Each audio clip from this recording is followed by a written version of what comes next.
의인은 믿음으로 산다라는 제목으로 하는 말씀을 증거하도록 하겠습니다.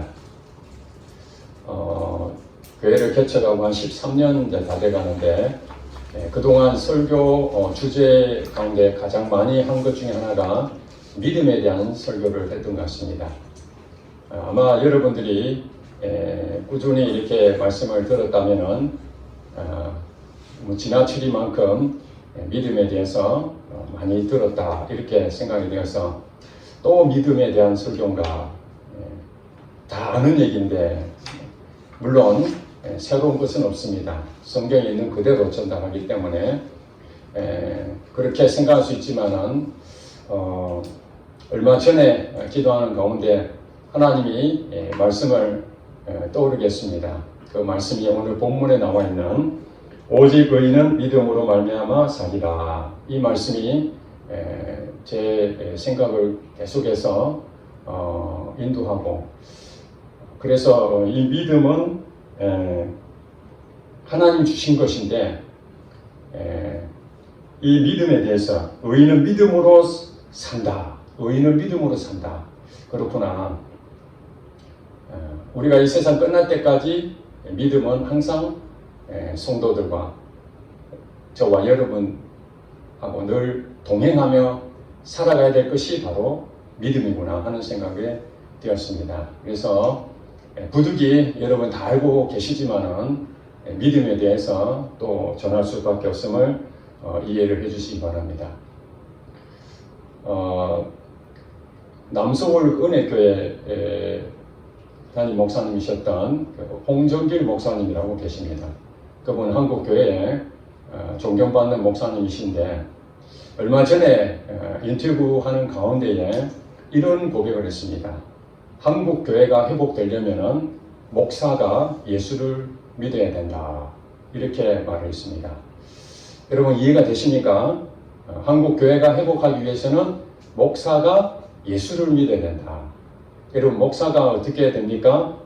하나님 믿는 믿음 때문에 신학교 가고 또 하나님의 부르신 사명을 감당하기 위해서 목사가 되는 건데 목사가 예수를 믿지 않으면 도대체 무엇을 믿는단 말입니까? 한국 교회가 이렇게 무너진 것은 예수를 믿음으로 구원 얻고 그 믿음으로 목회자가 살아야 되는데 살지 못하고 하나님 없이 사는 일이 굉장히 많다는 것이죠. 오늘 아침에 새롭게 하셔서 2주 전에 있던 간증 내용을 제가 봤습니다. 캐나다에서 목회하고 있는 한 목사님이 간증한 내용의 제목이 그렇습니다. 사기꾼 목사에서 찐 목사로 이렇게 되어 있습니다. 본인도 목사로 부르심 받고 신학을 가서 전도사 생활하고 여러 가지 하나님 믿음으로 사역을 하는데 이제 아이가 뇌에 이상이 생겨서 장애가 된 것입니다. 그래서 이제 하나님에 대해서 원망이 생기고 내가 하나님 뜻대로 살고 싶지 않다. 내가 하나님 마음 이겨보고 싶다. 그래서 비즈니스를 해서 돈을 많이 벌고 뭐 이렇게 하려다가 결국에는 주일날은 열심히 하나님을 찬양한다고 하면서 세상으로 나간 자기 자신을 보면서 자기는 두 개의 가면을 썼던 자다. 하나는 주일에 쓰는 가면이 있고 또 하나는 평일에 쓰는 가면이 있다. 이렇게 고백을 했습니다. 이 말이 무슨 말입니까? 이중적인 삶을 살았다는 것이죠. 주일날 와서는 예수님 믿는 믿음으로 살고 평일날은 예수님 없이 살았다는 것입니다. 그렇게 생각해 보니까 홍정길 목사님 말씀하신 대로 한국교회가 회복하려면 목사가 예수를 믿어야 된다라는 것도 어느 정도 공감이 되는 것 같습니다. 여러분 잘 아시다시피 종교개혁 500년 전에 이 땅에 하나님의 은혜 가운데에 카톨릭의 그 부패하고 잘못된 가르침 때문에 수많은 영혼들이 하나님을 제대로 믿지 못하고 피폐한 삶, 즉 말해서 행위로 구원받는, 선행으로 구원을 받는, 노력으로 구원받는 거기에 찌들려 있었는데 루터라는 사람이 당시 가톨릭 신부였는데 본인도 하나님을 정말 잘 믿고 싶어서 열심히 노력하고 또 힘을 썼지만은 마음에 평안이 없고 그 죄가 씻어지지 않는 것을 발견하게 되는 그 자신이 얼마나 큰 자학을 했겠습니까? 그 가운데에 가톨릭의 교회가 정말 하나님 앞에 바로 서지 못하는 그걸 보면 안타까운 끝에 그에게 하나님께서 묵상하는 가운데에 주신 말씀이 오늘 본문이었습니다. 로마서 1장 17절 한번 다 같이 읽어보겠습니다. 시작. 복음에는 하나님의 의가 나타나서 믿음으로 믿음에 이르게 하나니 기록된 바 오직 의인은 믿음으로 말미암아 사리라 함과 같으니라. 아멘. 자, 복음이 뭡니까? 복된 소식입니다. 정말 노력해도 안 되고 하나님 앞에 더 가까이 나가고자 하면 할수록 자기의 그 더러운 것들이 더 많이 나타나고 율법으로 사는 것은 의를 이룰 수 없는 건데도 그때 그 가르침들이 자기 스스로 그것을 선행으로 구원을 얻으려고 하는 그런 가르침 때문에 루터도 거기에 맞춰서 해봤는데 도저히 안 되는 것입니다. 그런데 오늘 본문 말씀처럼 복음에는 이 복음이 복된 소식에는 하나님의 의가 나타났다. 하나님 의, 하나님 뜻이죠. 하나님 뜻이 무엇입니까? 모든 사람이 구원을 얻기를 바라는 것이죠. 구약 시대에 아담을 통해서 모든 인류가 죄를 범했는데 그들에게는 더 이상 방법이 없습니다. 스스로 구원 얻을 수가 없습니다. 그래서 이 땅에 예수 그리스도를 통해서 구원 얻는 길을 여신 것입니다. 그래서 예수님이 이 땅에 오신 것은 하나님의 뜻이 나타났기 때문에 하나님 약속하신 대로 예수님이 이 땅에 오셨고 예수님께서 실제로 구원 사역을 다 이루시고 성취하신 거죠. 자, 이제 바울이 로마 교회에다가 복음을 전하는데 오늘 이 얘기는 뭐냐면 지나간 얘기죠. 이미 하나님께서 하나님 뜻을 세우시고 구약에 있는 선지자를 통해서 어떻게 구원을 이루실 것인지 예언을 다 하시고 그 말씀이 예수님을 통해서 실제로 일어나고 또 예수를 믿는 사람들은 다 구원 얻는 새로운 변화를 새 언약을 주셨던 것을 이제 사도 바울은 로마 교회, 이방 교회에 복음을 전합니다. 복음에는 하나님의 의가 나타나서 믿음으로 믿음에 이르게 하나니 기록된 바 오직 의인은 믿음으로 말미암아 살리라 함과 같으니라. 이렇게 선포를 했습니다. 그렇습니다.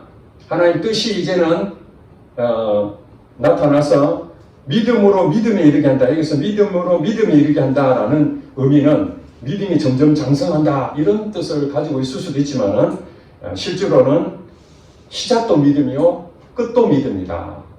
믿음으로 믿음에 이르게 한다 하는 것은 우리의 시작이 믿음으로 시작해서 우리 인생 끝날 때도 믿음으로 끝을 내야 되는 겁니다. 그러니까 여기서 우리가 잘 알아야 되는 것은 이 믿음은 영혼 구원이 첫 번째죠. 우리 영혼이 이미 죽었기 때문에 영혼 구원을 먼저 받아야 됩니다.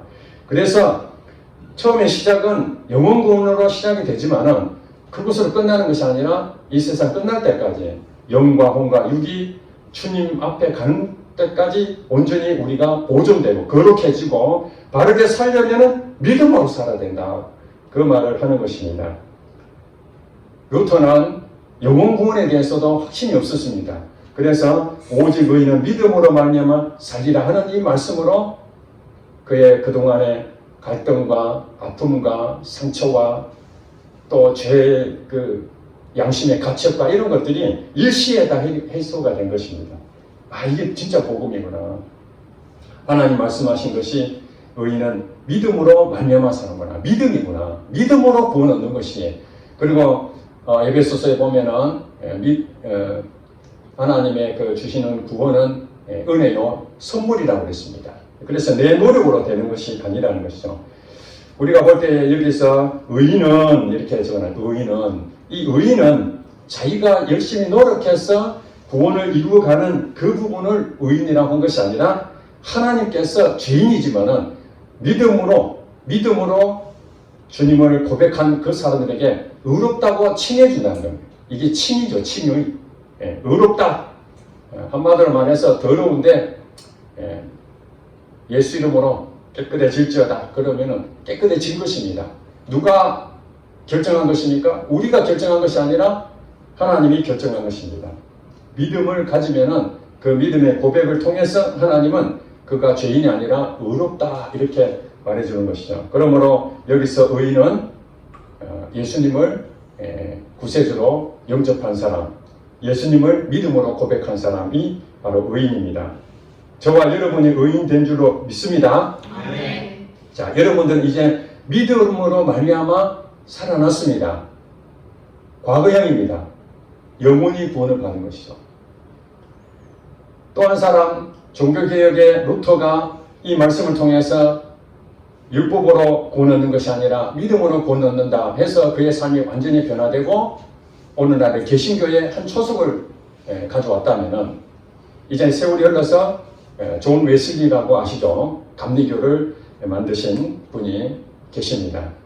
그분은 영국 국교회, 즉 성공회죠. 오늘날은 성공회인데 영국 국교회는 이 카톨릭과 개신교 중간을 이렇게 독립적으로 결정한 것이었습니다. 그래서 전통적으로 카톨릭의 이 문화를 그대로 받아들이고 교리는 기독교적인, 개신교적인 그런 것을 같이 짬뽕을 했습니다. 그러다 보니까 정말로 경건한 모습은 있지만 경건의 모양은 있지만 경건의 능력이 많이 부족한 것이죠. 존 웨슬리는 역시 마찬가지로 열심히 경건의 생활, 경건의 모양이죠. 우리가 막 하루에 두세 시간씩 성경 보고 기도하고 열심으로 정말로 빠지지 않고 그렇게 또 학교 다닐 때에 거기에는 팀들을 모아서 홀리클럽이라고 경건의 모임을 만들게 됐습니다. 그랬던 사람이 미국에 선교하기 위해서 거기에 갑니다. 갔는데 별로 그렇게 효과가 없죠. 전도를 하는데도 별로 큰 효과가 없고 어느 날 또 마음에 감동이 되어서 일행들과 같이 미국에 선교하러 배를 타고 가는데 갑자기 풍랑이 일게 된 것입니다. 풍랑이 일게 되는데 자기는 이제 한쪽으로 숨어서 두려움에 막 떨고 있는데 갑판 위에 몇십 명이 같이 그 풍랑 가운데서도 눈 하나 깜짝하지 않고 찬송을 부르면서 하나님을 이렇게 경배하는 그런 모습을 보게 됩니다. 그래서 이제 존 웨슬리가 저들은 도대체 무엇을 믿고 죽음 앞에서도 두려워하지 않을까. 나중에 알고 보니까 그들은 모라비안 교도였습니다. 모라비안 교도. 그들은 실제로 경건주의의 사람이면서 하나님의 말씀으로 은혜로 살고 정말 여기서 말하는 믿음으로 사는 그러니까 내가 생명에 죽는 그 안에서도 믿음을 끝까지 지킨 그 결과 두렵지 않는 삶을 살게 된 거죠. 그래서 나중에는 이 존 웨슬리가 모라비아의 그 지도자들과 서로 교제를 나누고 한날은 지나가다가 한 거리에서 로마서 서문, 오늘 이 로마서죠. 그 서문을 쭉 읽는 가운데에 오직 의인은 믿음으로 말미암아 살리라 하는 이 말씀을 듣고 그렇구나. 열심히 노력해서 내가 경건에 열심히 이렇게 쌓는다고 되는 것이 아니라 오직 믿음으로 구원 얻는다라는 그 말씀 한마디에 본인이 큰 깨달음을 얻고 거기서 회심을 하게 됩니다. 존 웨슬리가 그 이후로 이제 완전히 인생이 바뀌어져서 영국 국교의 성공의 목사에서 이제는 전국에 돌아다니는 목회자로 설교자로 또 사람들을 살리는 그런 일에 귀하게 쓰임받았습니다. 그의 영혼이 먼저 믿음으로 구원을 얻고 난 다음에 그 다음부터 자기 마음대로 사는 것이 아니라 그 믿음이 영혼을 구원하는 그 믿음이 시작이었습니다. 그 믿음이 그 다음부터 어떻게 됐습니까?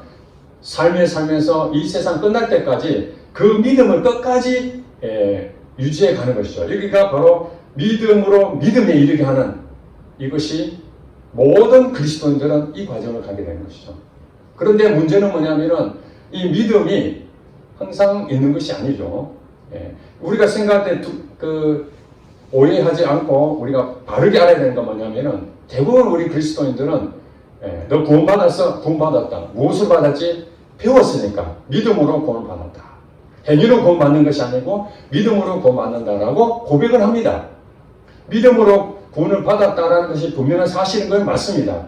그런데 그 다음에 앞전에 제가 말씀드린 새롭게 하소서의 그 목사님처럼 평일날에 쓰는 가면과 주일날 쓰는 가면이 두 개로 존재하는 것처럼 그렇게 산다면은, 그러면 주일날은 내가 예수님을 믿음으로 구원 얻었던 그 믿음을 그대로 믿고 가는 것이고, 평일날은 그 믿음 없이 내 생각대로, 내 방법대로, 내 가치관대로 살아간다는 것이 아니겠습니까? 이것이 이제 예수를 안 믿는 사람들에게는, 예수 믿는 사람들이 왜 저렇게 살지? 이제 이런 지탄이 거기서 나오는 것입니다. 예수를 믿음으로 구원 얻는 그 믿음이나, 그 다음에 우리가 이 땅에 살면서 하나님하고의 관계 속에서 끊임없이 이 세상을 이길 수 있는 그 부분은 믿음밖에 없다는 것입니다. 그것이 성경에 기록되기를, 요한일서 5장 4절에 세상을 이기는 믿음은 곧 우리의 믿음이라. 세상을 이기는 승리가 있는데 그것이 바로 믿음으로 승리한다는 것입니다. 여러분, 우리가 싸울 것은 혈과 육으로 싸우는 것이 아니라 이 대적자가 있죠. 사탄입니다. 그 사탄에게 지지 않기 위해서 우리가 방어를 해야 되잖아요. 그들이 공격하면 우리가 막을 수 있는 방패가 있어야 되는데, 그 방패가 무엇입니까? 믿음의 방패라고 말합니다. 에베소서에 보면 믿음의 방패. 그러니까 예수 믿음으로 구원 얻는 것으로 끝나는 것이 아니라, 많은 사람들은 예수 믿음으로 구원 얻었다, 일회성으로 끝나고 그 다음부터는 내 믿음으로 사는 것입니다. 내 생각으로 성경을 보고, 내 생각으로 기도하고, 내 생각으로 직장생활하고, 내 생각으로 가정생활하고, 모든 것이 자기 중심의 믿음이 거기서 나오는 것이죠. 믿음은 우리가 다시 정의를 해야 됩니다. 성경에 나와 있습니다. 믿음은 어디서부터 생기는 것입니까? 로마서 10장 17절 말씀에 믿음은 들음에서부터 난다 그러죠. 믿음의 시작이 들음입니다. 들음. 이 들음은 그리스도의 말씀으로 말미암았느니라. 그리스도의 말씀이 곧 우리의 믿음을 주는 통로입니다. 그러니까 우리가 하나님 말씀을 모르면은 믿음이 메말라 버리는 것이죠. 그러니까 여러분들이 예수님에 대해서 믿음으로 구원 얻은 것은 딱 한 번 맞습니다. 영원히 구원 받는데 두 번, 세 번 없습니다. 그러나 그 다음부터 우리가 이 세상을 이길 수 있는 승리는 믿음으로 승리해야 되기 때문에 우리는 끝까지 그 믿음으로 사는 거예요. 그러니까 이 믿음이라는 것은 오늘 눈에 보이는 물질세계로 말하면 돈과 같다고 보면 될 것입니다. 돈. 여러분, 돈은 생활 필수품 아닙니까? 그죠? 이 돈으로 집도 사고, 이 돈으로 먹을 걸 사고, 돈으로 여행도 가고, 돈으로 아플 때 병원도 가고, 이 돈이 여러 군데 쓰이지 않습니까? 그런데 돈은 갖고 있는데 집도 안 사고, 먹을 것도 안 사고, 아픈데도 병원도 안 가고, 돈은 있는데 쓰지를 않는 거예요. 그럼 어떻게 되죠? 그 돈은 아무 소용이 없는 것이죠. 내게 돈이 수백억이 있으면 뭐합니까? 하나도 쓰지 못하면은 그 돈이 있으나 마나 아니겠습니까? 그 돈이라는 것은 계속 필요한 것을 사는 것이죠. 필요한 걸 사고, 그게 일상에 필요한 거예요. 이 세상에서 필요한 것이 이 돈의 가치가 있다면은 이 영적인 부분에서 우리가 늘 필요한 것이 있다면 그것이 믿음이라는 거예요. 아플 때도 믿음이 필요한 것이고, 우리의 직장 문제도 믿음이 필요한 것이고, 우리의 가정의 문제도 믿음이 필요한 것이고, 몸이 아픈 것도 믿음이 필요한 것이고, 이 믿음은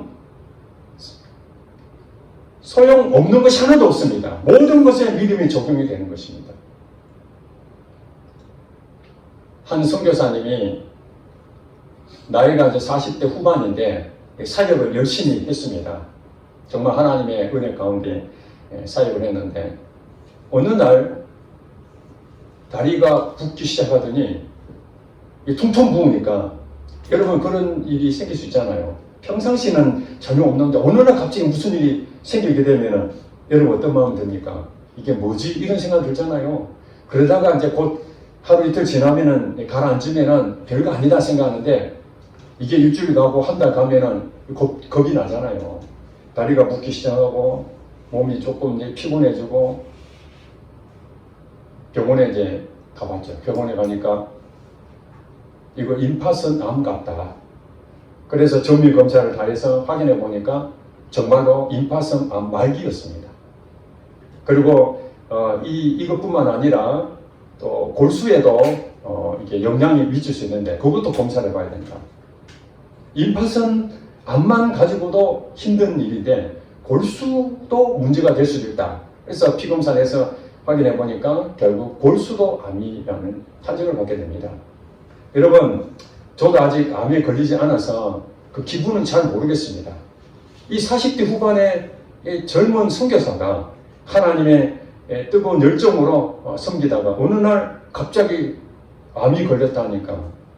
여러분, 지금도 암으로 많이 이렇게 회복이 되긴 하지만은 일단 암이고 또 말기다 그러면은 벌써 이미 생명은 끝났구나. 그렇게 생각이 들지 않겠습니까? 그분도 고백했습니다. 나이가 40대 후반인데 한참 일할 나이인데 정말 주님을 위해서 내 인생 다 바쳐서 여기까지 왔는데 왜 내가 이런 암에 걸릴까? 두려움도 앞서고 죽는 것도 물론 두려울 수 있지만은 남겨진 아내와 자녀를 생각하면은 그 어린아이 얼마나 기가 막히겠습니까? 그 심정이 충분히 공감이 되더라고요. 저도 암은 아니지만은 쉽게 낫지 않으면은 이게 도대체 뭐 큰 병은 아닌가 하는 그 두려움이 있지 않습니까? 그래서 그 선교사님은 하나님 믿는 사람이잖아요. 낙심할 수가 없잖아요. 낙심이 되는 상황이지만 낙심할 수가 없어서 부득이 하나님한테 다 맡기고 하나님 말씀을 보게 됩니다. 그러다가 시편 118편 17절 말씀에 그가 용기를 얻었습니다. 그 내용이 무엇이냐면은 내가 죽지 않고 살아서 여호와께서 하시는 일을 선포하리로다. 이 말씀을 묵상하면서 자기에게 주시는 메시지라는 것을 알게 됩니다. 그렇구나. 내가 죽지 않고 살아서 여호와께서 하시는 일을 선포하게끔 살려주시겠구나. 그래서 항암제를 맞고 항암제를 맞으면 온몸이 다 힘들잖아요. 그것을 여러 차례 맞으면서 하나님이 이 말씀을 주셨으니까 나는 절대 죽지 않아. 그렇게 해서 원래는 말기암이기 때문에 여러분 제 그 주변에 지인도 폐암 3기여서 그분 옆에서 지켜본 적이 있었는데 병원에서 그 항암제를 투여할 때 이게 딱 한 가지만 있는 것이 아니고 그 항암제에 대한 약이 성분이 여러 가지 있습니다. 그래서 한번 이걸 테스트 해보고 안 맞으면 다른 걸로 바꾸고 맞으면 그걸 투약하고 정확하게 맞지 않기 때문에 사람마다 다 체질이 다르기 때문에 그랬는데 이 선교사님에게는 항암제를 맞았는데 효과가 확 있는 거예요.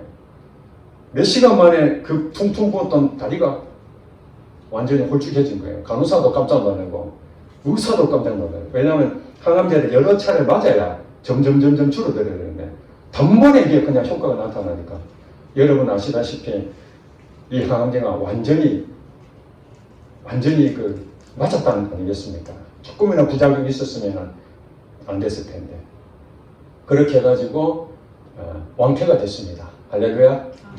네.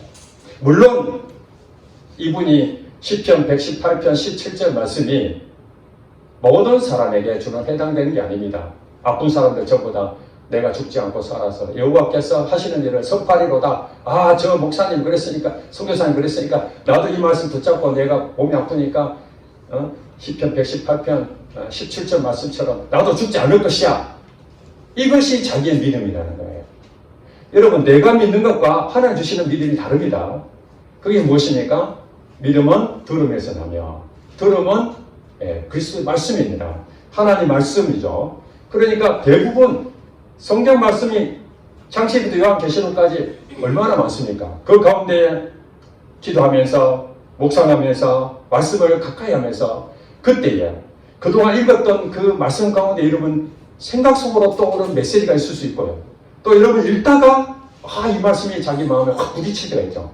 이것이 바로 그 사람에게 주신 지난주에 뭐라고 그랬죠? 내게 주시는 특별 은총이다. 모든 사람이 똑같지 않습니다. 모든 사람이 암 걸렸는데 교회 다니는 사람 있지 않습니까? 그 사람들은 그러면은 다 살아나야 되는데 이분처럼 그분도 사역을 할 수 있잖아요. 사역이 다 끝나신 분들은 암 걸려서 돌아가실 수 있지만 젊은 사람 가운데에 목회자도 있고 선교사도 있고 우리 성도들도 있고 얼마나 많겠습니까? 그러니까 우리에게는 이 믿음이라는 것이 하나님으로부터 주어지는데 그 하나님으로 주어지는 그 믿음이 말씀이다. 그렇죠? 말씀. 우리가 돈이 없으면 또 돈이 계속 벌리잖아요. 마찬가지로 우리가 믿음을 쓰면 또 믿음이 주어지고 믿음을 쓰면 또 믿음이 주어지고 그러면서 점점 우리의 지경이 넓혀지면 믿음의 장성한 자가 되는 거예요. 믿음의 장성한 자. 믿음이 적다는 얘기는 무엇입니까? 돈이 적으면은 뭘 이렇게 사고 싶어도 차 살 돈이 없으면은 돈은 있긴 있지만 차 살 정도의 그 돈이 없으면 못 사는 거죠. 예. 그러니까 이분이 만약에 하나님 주시는 말씀이 내가 죽지 않고 살아서 여호와께서 하시는 일을 선포하리로다 이렇게 주셨는데 불구하고 본인이 그럴 리가 있겠어? 말이 아닌데 의사가 말이 틀린 게 아닌데 이렇게 믿을 수 있지 않습니까? 그러면은 이 말씀은 내게 효력이 없는 것입니다. 근데 이 말씀을 이 선교사님이 붙잡고 그렇구나 하나님 주신 말씀이구나. 그러니까 여러분 보세요. 말씀을 통해 주어진 것은 나는 뭐 해야 돼요? 반응하는 것이에요. 반응. 하나님이 내게 믿음을 주신 거예요. 이거 붙잡아라. 근데 이 선교사님 딱 붙잡았어요. 그렇게 해서 살아났죠. 그래 이분이 10년 동안이에요. 그러니까 그 암투병 해가지고 살아나서 이제 바로 또 사역을 했습니다. 몇 년 지나지 않아서 또 재발합니다. 여러분 암이 걸려가지고 나았는데 다시 재발하면은 어떤 마음이 들까요? 이 또 끝입니다. 이게 재발됐다는 얘기는 다시 그 부위가 다시 이제 퍼졌다는 거니까. 그 다음에 또 항암제를 쓰는데 안 맞는 거죠. 이제 앞에 부분 가지고 다시 하더라도 내성이 생겨서 다른 약을 바꿔야 됩니다. 그 고통은 2배, 3배는 어려운 상태죠. 그렇게 재발이 되고 그러면서 10년 동안이나 암투병하는 거예요. 여러분 암투병을 하는데 사역이 할 수 있겠습니까? 사역을 할 수가 없죠. 몸 관리를 해야 되니까. 그러면서 10년 동안이나 하나님 내가 사역을 하려고 그랬는데 사역은 안 되고 이렇게 병원 신세만 10년을 줬으니 참 잃어버린 10년이구나 그렇게 생각했는데 곰곰이 생각해 보니까 잃어버린 10년이 아니라 은혜로운 10년이었다는 것을 그가 고백합니다. 왜냐하면 그 10년 동안 믿음으로 살았잖아요. 만약에 이런 암이 걸리지 않았다면 그저 열심히 선교하는 일에 최선을 다했겠죠. 어떤 일에 성과가 있을 수 있습니다. 그러나 이 말씀이 믿음으로 실제가 되는 경험은 그렇게 많지 않았을 거예요. 여러분 이 믿음이라는 것은 여유가 있고 넘치고 그러면 믿음이 생기는 게 아니라 정말 답답하고 낙심이 되고 힘들고 이럴 때에 누구만 의지하게 됩니까? 오직 주님만 의지하게 되잖아요. 오직 주님만 의지하게 되니까 눈이 동그랗게 떠져서 하나님의 말씀을 보게 되고 기도도 간절한 마음이 생기고 이것이 뭡니까? 이 영적인 간절한 마음이 생기게 되잖아요. 그때 하나님 주시는 메시지가 그냥 흘러 지나갈 얘기라도 그걸 그냥 붙잡게 되는 것이죠. 여유가 생기면 하나님 주시는 메시지가 많아도 그거 그냥 대수롭지 않게 그냥 넘길 수가 있잖아요. 이 사람은 10년 동안 나는 이 시간을 하나님 위해서 열심히 살지 못하고 그저 내 병치레 하는 것으로 잃어버렸구나 생각하는 그 낭비가 아니라 정말 주님과 깊은 교제의 시간, 믿음으로 사는 시간을 했기 때문에 이것이 하나님이 자기에 주신 사역이라고 말했습니다. 사역. 복음을 전하고 이런 것만이 아니라 병원에서 투병생을 하면서도 하나님과 교제하고 그러면서 이 사람이 직접 암 환자가 되었기 때문에 자기와 똑같은 암 환자 치유받아야 될 사람 보면은 그냥 있을 수가 없잖아요. 그래 그들을 돌보기 시작한 거예요. 그런 사람들을 이제 선교하는 것이죠. 돌봄으로. 그런 간증을 제가 들었습니다. 그렇습니다. 우리의 삶 가운데에 영혼을 구원하는데 믿음이 필요하지만은 선교사고 목사를 할지라도 우리 일상 살면서 나는 사기꾼 목사였다라고 고백했던 그 캐나다의 그 목사님처럼 아이가 건강하고 교회도 잘 부흥이 되고 모든 것 잘 됐으면은 전혀 그런 것을 못 느꼈을 텐데 아이가 아프니까 장애를 입으니까 그때 원망이 나타나잖아요. 둘 중 하나입니다. 하나님 왜 내게 이럴 수가 있고 또 한편으로는 낙심이 되는 상황이지만은 주여 무엇을 원하시나이까? 그때야말로 믿음이 필요한 거죠. 그 믿음이 없으면 어떻게 됩니까? 낙심이 되겠죠. 여러분 낙심이 되는 이유는 내가 그것을 이길 수 있는 힘이 없기 때문에 낙담이 된다는 거예요. 네, 잠언서에 보면 그렇게 나와 있어요. 내가 낙심하는 것은 내가 그걸 감당할 수 없는 연약함이 있기 때문에 낙심한다는 거예요. 그때 어떻게 해야 됩니까?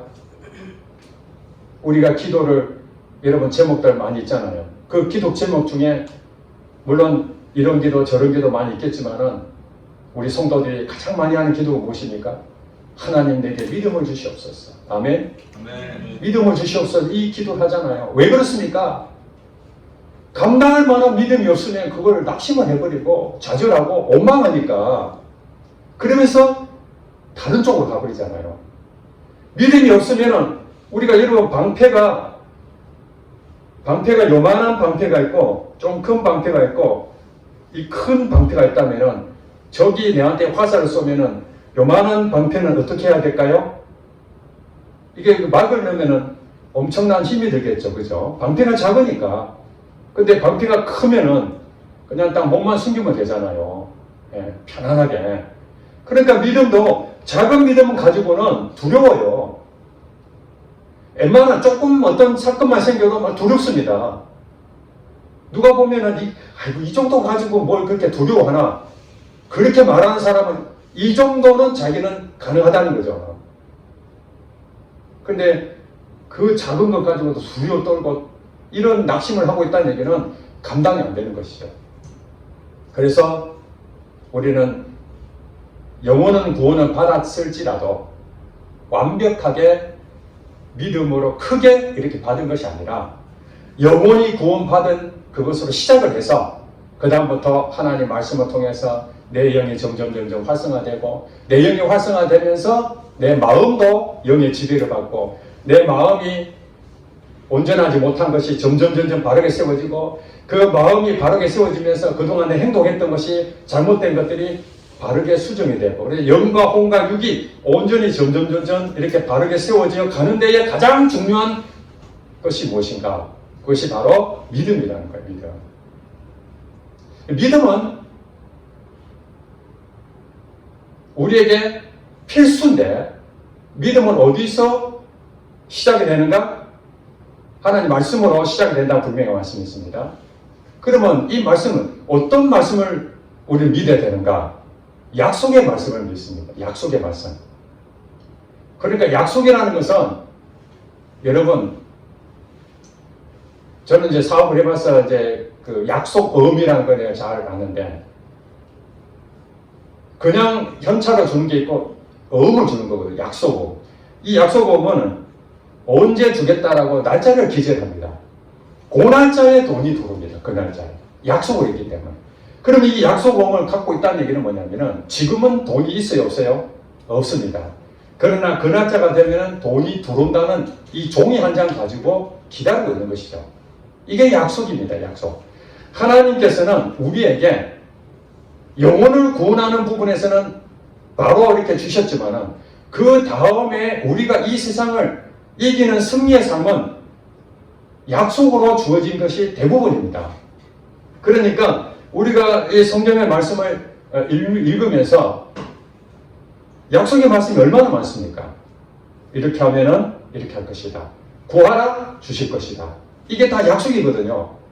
그러면은 여러분들은 뭐냐면은 그 약속의 말씀을 아멘 하고 믿는 것입니다.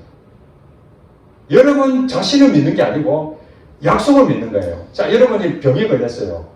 그럼 여러분들이 생각할 때 나을 것이야. 하나님께 나를 고쳐주실 것이야. 이렇게 믿는다면은 이것이 하나님으로부터 주신 약속의 말씀으로 믿는 것인지 아니면 내 스스로 확신한 것인데 그건 알 수가 없잖아요.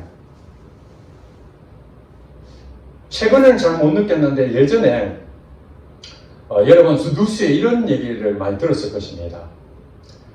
병원에 가지 아니하고 집에서 치료를 받다가 죽은 사람. 그래서 이제 기자들이 가가지고 왜 당신 아내가 몸이 그렇게 아픈데도 병원에 가지 아니하고 집에서 죽게 만들었습니까? 하나님이 고쳐주실 걸 믿고 병원에 안 가고 아내를 기도로 살리겠다고 그렇게 했다가 죽었다는 거예요. 그러면 이거는 어떤 믿음이죠? 하나님이 살려주실 것이라고 믿고 병원에 안 가서 그 다음에 집에서 열심으로 기도했는데 아내가 죽었어요. 그래서 사람들이 뭐라 그럽니까? 이 어리석은 사람아, 아내가 아프면 빨리 병원에 가서 치료를 받아야 되지 앉아서 기도하면 돼? 이렇게 말할 수 있죠. 그러면 또 반대로 우리 믿는 사람도 몸이 아프면 무조건 병원에 달려간다. 그게 자기 믿음이 뭐예요? 기도하는 것이 첫 번째가 아니고 병원에 가야 낫는다. 의사가 첫 번째인 거예요. 자, 그렇다면 여러분 이제 잘 아셔야 돼요. 그럼 병원에 가는 것이 맞냐?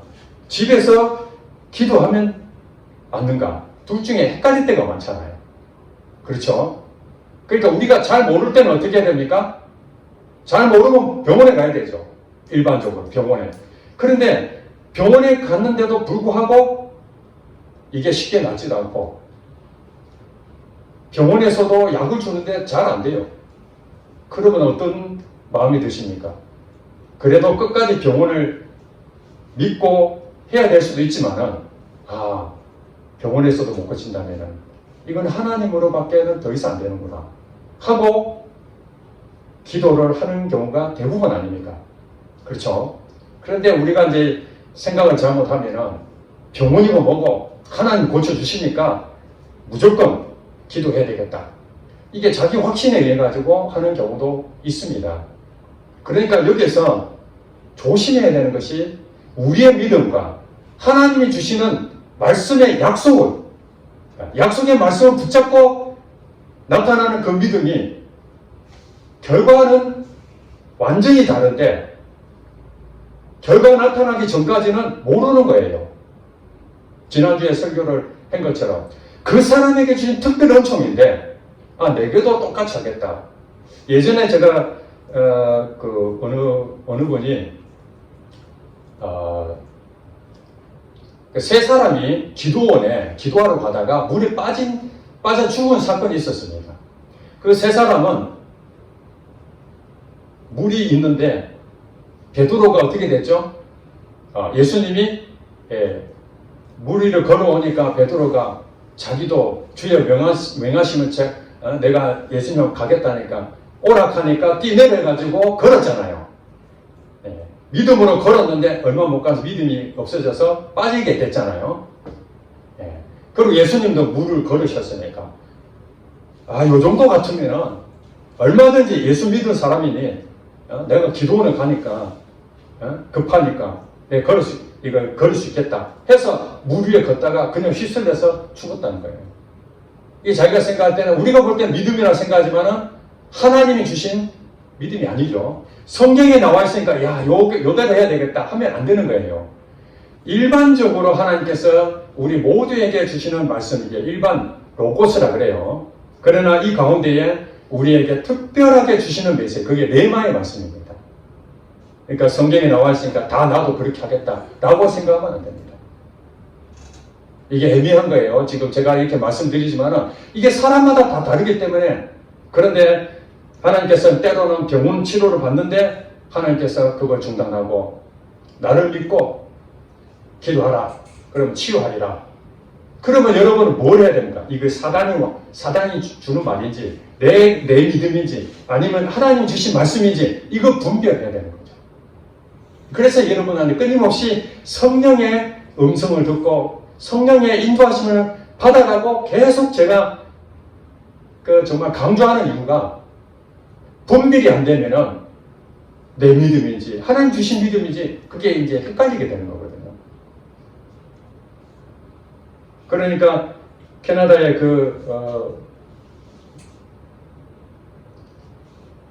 목사님도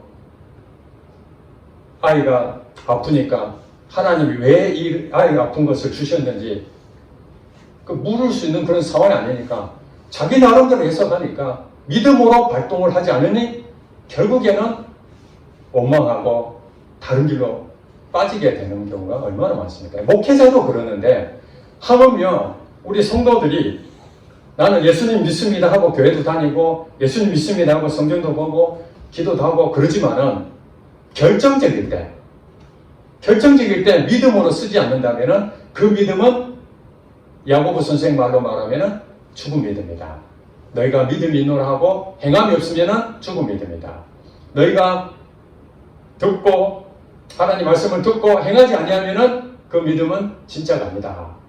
그게 이제 그 말입니다. 돈이 있어도 돈을 쓰지 않는다면 그건 돈이 썩은 돈이 되는 것이죠. 예. 이 돈을 계속 써야 돈의 가치가 있는데 돈을 가지고 있는데 쓰지 않으면 이수나 말하는 것처럼 믿음이 있지만 하나님 주셔서 믿음을 그러면 그 믿음을 붙잡고 우리는 믿음으로 반응하면 됩니다.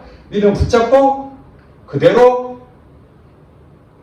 행동으로 옮기게 되면은 그게 이제 역사가 되는 거죠. 그래서 예수님께서도 사복음서에 보면은 예수님께서도 이 땅에 오셔서 그냥 하시는 것이 아니라 믿음에 대해서 쭉 설명하시고 그 다음에 실제로 병자들에게 믿음으로 선포를 하시니까 병이 낫게 되죠.